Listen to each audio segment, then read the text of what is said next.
Many a civilization has arisen from the wilderness, only to fall in a blaze of glory or a pile of ashes. Be it during the Stone Age, Middle Ages, or the Nuclear Age, the trajectory of civilization does not differ greatly from age to age.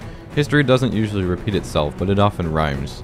Now, several hundred years in the future, or perhaps a long time ago, a group of players is thrown into an entirely new scenario with a whole new set of challenges to overcome. In this video, I present a new social experiment, the spaceship scenario.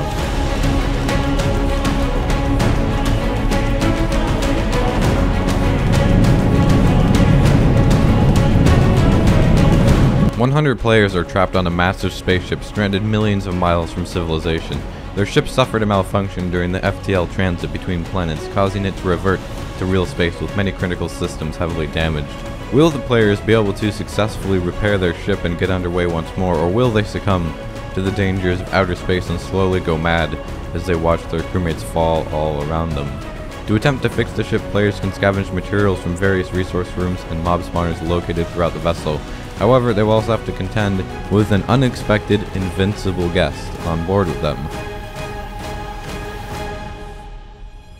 I added a morale system to the game that will automatically enable PvP if it drops 30 points and will trigger the losing scenario if it drops 80 points. Failing tests and dying will lower the morale score. And since the event is in hardcore, if you die, then you're dead.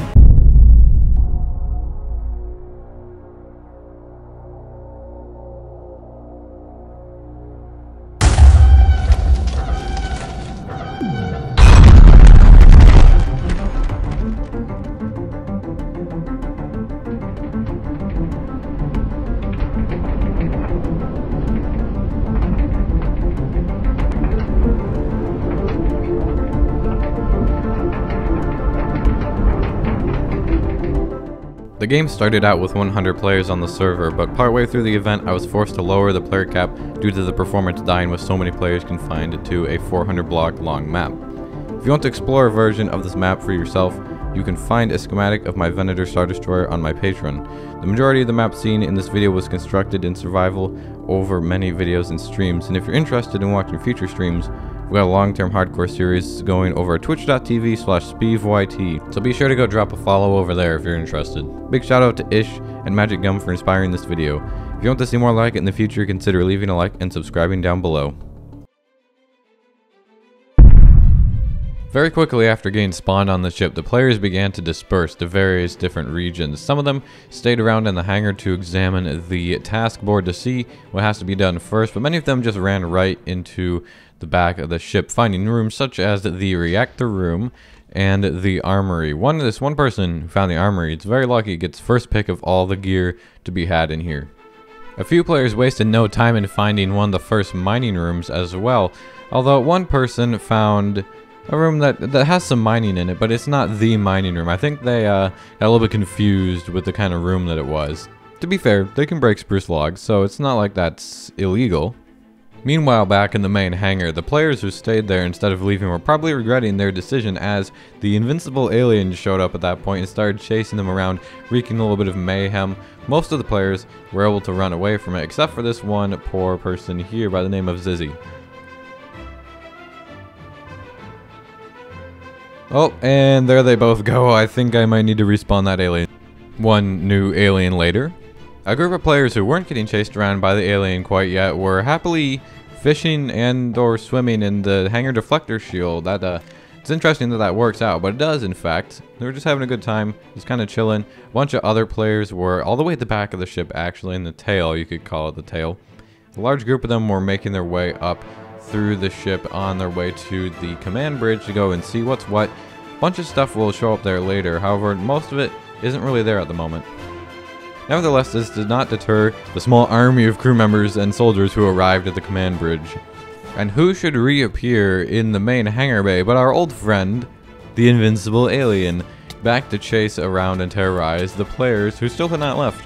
And this time, the attempted victims of the spider would be the group of players who had been swimming in the hangar deflector shield. They actually did a really good job comboing it into a corner and just went to town on it for like a solid 10 seconds, keeping it in the corner. But of course, it is invincible, so it did not work out in the long run, and it eventually escaped. While all the spider fighting was happening, one of the soldiers, who happened to have a very nice 212th Clone Trooper skin and or Commander Cody skin, was just hanging out in an ATTE in the interior, and several other players were making their way through one of the secret passageways that are scattered throughout the ship.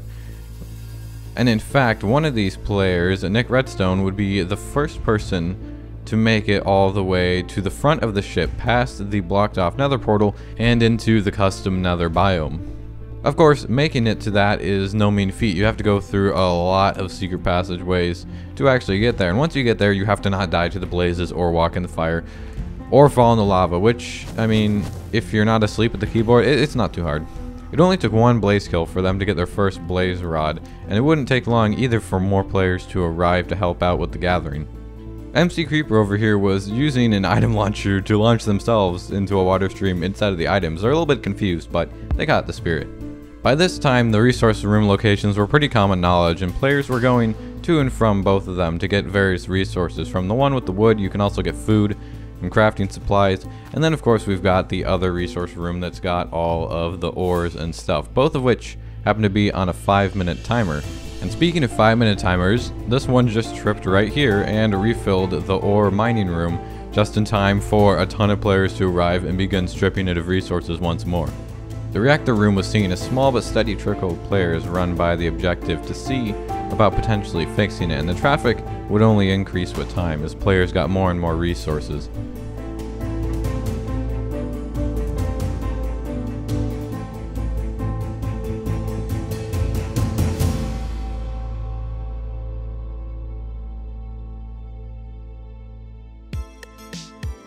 A small group of players were conducting a science experiment at the back of the ship involving what they thought was an entrance to the ventilation system because there were trapdoors that you could use to go into crawl mode. Unfortunately for them, those trapdoors were for decoration, and that opening right there is actually the unused opening to the unused item sorting system, which is still present in the back of the ship.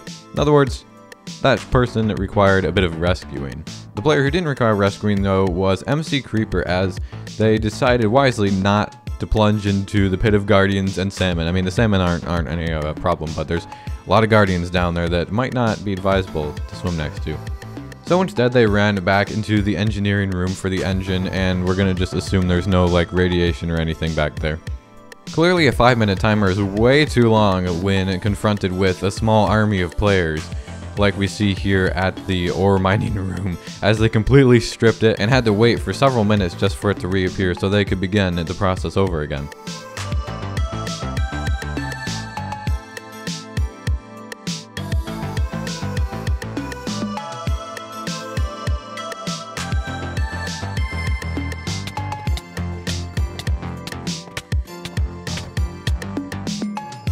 Not all players were in the resource mining rooms though, and not all of them were getting chased around by the spider in the hangar. Some of them had struck out on their own and were exploring the upper levels of the ship for various resources scattered around in item frames.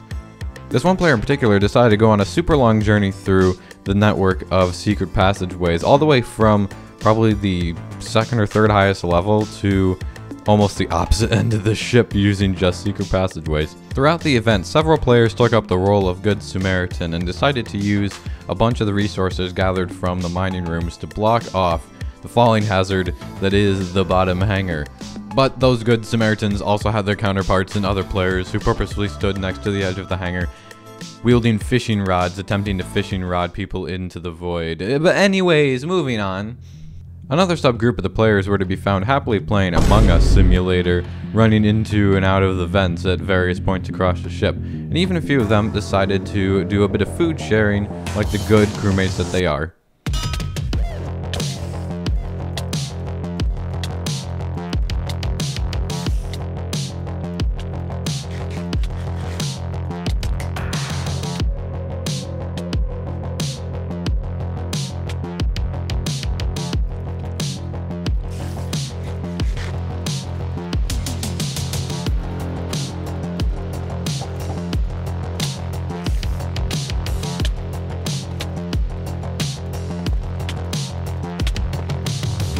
Poor Bob Jr. Little did he know that he was about to be subjected to the very embarrassing fate of getting stuck in a boat for like 3 minutes.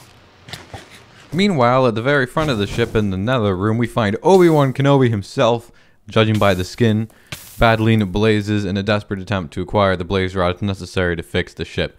It looks like their desperation translated over a little bit to the attempted climbing of this ladder elevator, or the lack of climbing that we see demonstrated.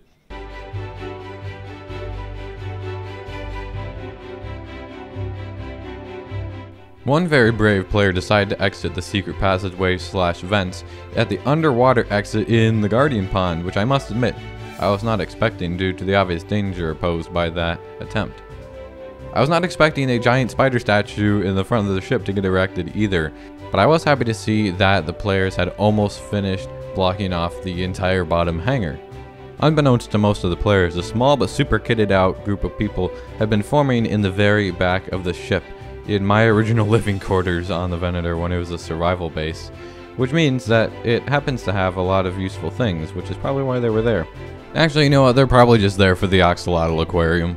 They didn't remain there to admire the Axolotl Aquarium for very long though, as along with a bunch of other players, they made their way to the reactor room, specifically to the reactor fixing objective, and it looked like they had some plans in mind to attempt to fix it, which they executed not long afterward, after doing a bit of clustering around at the opening. One player by the name of Polynuclear chucked in some redstone blocks and some blaze rods in the first reactor fixing attempt. And in fact, it was the only reactor fixing attempt because it succeeded on the first try. The first task had been completed with only one attempt. They were also able to enable the reactor with the newly formed lever that appeared on the control panel. That lever also activated a beacon which gave all players nearby resistance 2. Before everyone had even had a chance to take a look at the task board, a player had already made an attempt to fix the engines, which succeeded first try as well. They were now 2 tasks done.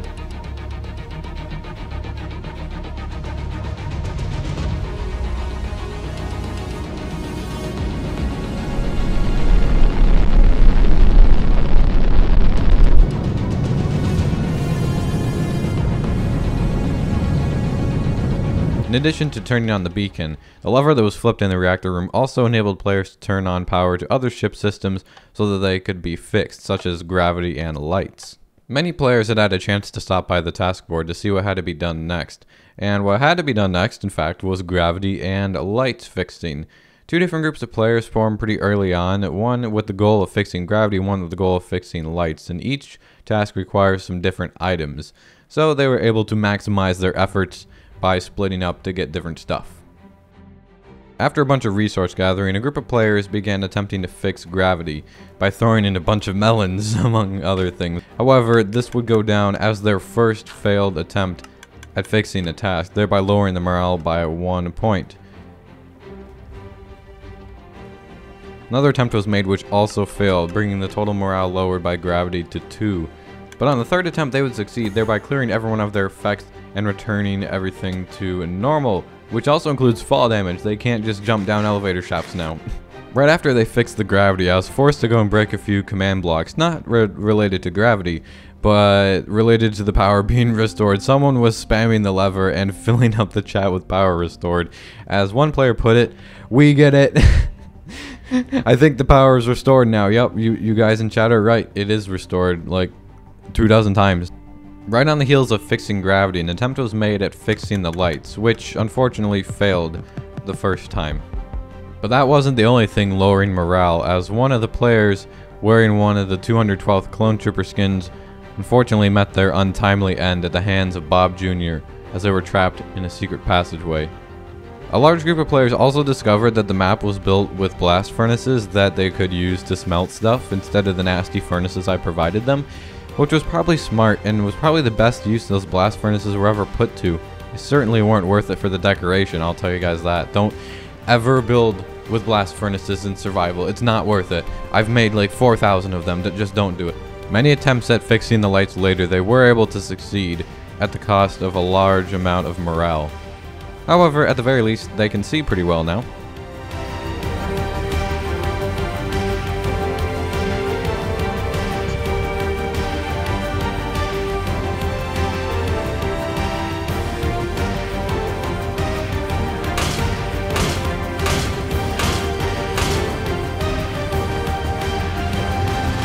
After the death of that one 212th Clone Trooper member, Bob Jr. decided to go into a bit of retirement in the corner of the resource mining room for ores. Even when he was blocked in and people tried to start hitting him, he literally did not care. He was just happy to sit up there and chill in a tiny little spot. Despite the best efforts of players, they were unable to hit Bob either, and they contented themselves with mining, while a large group of other players decided to block off and fill in the entire Guardian pond, which was probably a good idea. It's just not something I expected, but they successfully trapped the Guardians underneath everything. Eventually, Bob was pulled out of retirement and into a block for like a minute and a half. It was very unfortunate for Bob. Just sat there suffocating in the ore room until a hapless player mined into them and freed the spider, which immediately did what spiders who are invincible do. They went on a rampage and chased several players halfway across the map.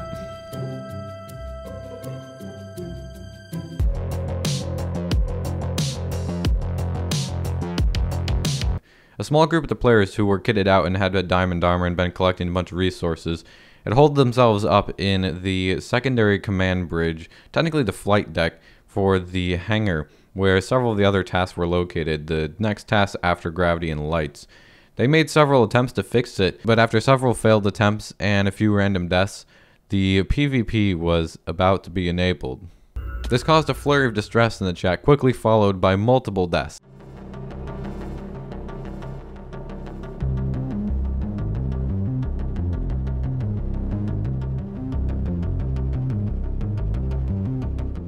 Petty squabbles broke out among large groups of players that resulted in various deaths from time to time, but players on their own were not much safer either, as they were likely to be picked off.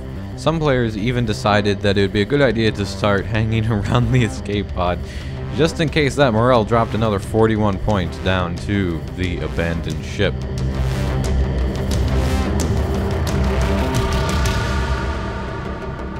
While some players had taken to hiding in various nooks and crannies in the vents, an interesting situation developed in the back of the ship on the 3 different levels of sorting system.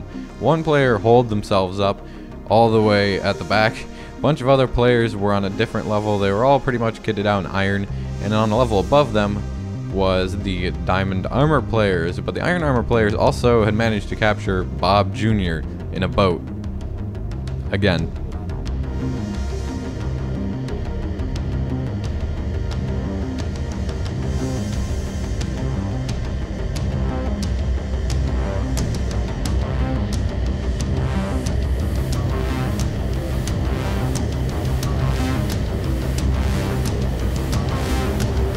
With their morale dropping into the teens from the ever-present PvP deaths and a couple more task failures, many players were congregating in the general area around the escape pod room, including on the levels above it. But then, without any warning, a catastrophe struck. The lights suddenly shut off again, leaving everyone in darkness. A large number of players began erecting a wall around the escape pod room, presumably to fend off the hordes of players who would be arriving shortly. Meanwhile, a small contingent of them were still extracting food from one of the resource rooms, and one brave soul decided to make their own personal castle in the main hangar bay. Props to this guy. But with their morale dropping under 10 and so many players in the escape pod room, small scuffles started to break out, further dropping the morale and bringing them closer to their doom. Eventually, all hope was lost, and they accepted their fate. All they could hope to do was make it into the escape pod and survive the explosion.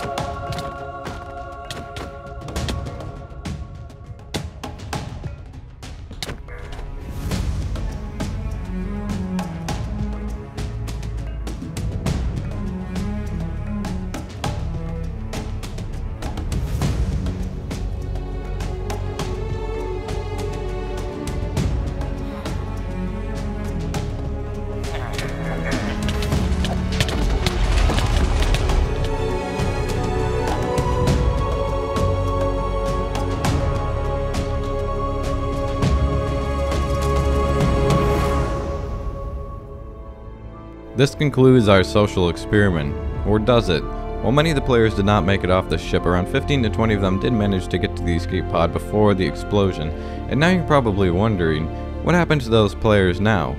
Well, neither of us will find out in this video, but I'm sure it's something cool.